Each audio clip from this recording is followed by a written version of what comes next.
Hi everybody, I am a soybean. I may not look like much, but I'm very important.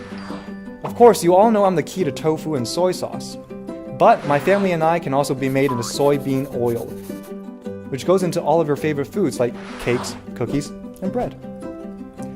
Humans aren't the only ones that eat us, as we're an essential food source for farm animals such as chickens, pigs, cattle, and fish. But I'm not here to only give you a lesson on what we are. I've been in the news lately because I'm caught in the middle of a trade war involving the two powerful countries of China and the United States. US President Donald Trump has imposed tariffs on billions of dollars worth of Chinese imports. In return, China has done the same, levying taxes on many products from the US, and one of them is, you guessed it, soybeans. You see, China is the world's largest consumer of soybeans. In fact, it imports 85% of the crop.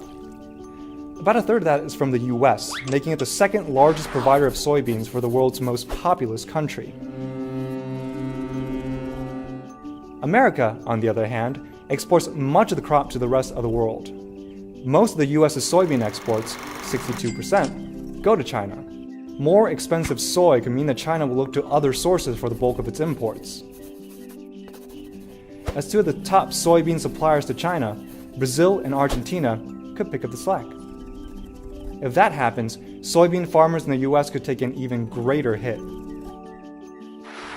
The crop's prices in the US already dropped by 18% from May to early July amid fears of a trade war, the lowest so far this year. So why is Trump doing this now? Maybe it's because many US lawmakers are up for re-election in November, and Trump wants to win over more voters by starting a trade war. But the funny thing is that those voters whom Trump thinks will rally behind his trade actions will be hurt by this conflict.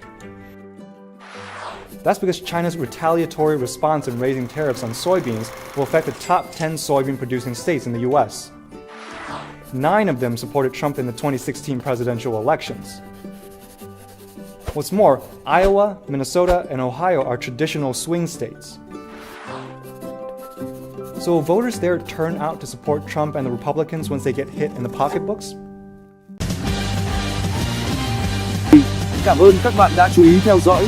Đừng quên like, chia sẻ và đăng ký kênh của tôi nhé. Chúc các bạn một ngày tốt lành.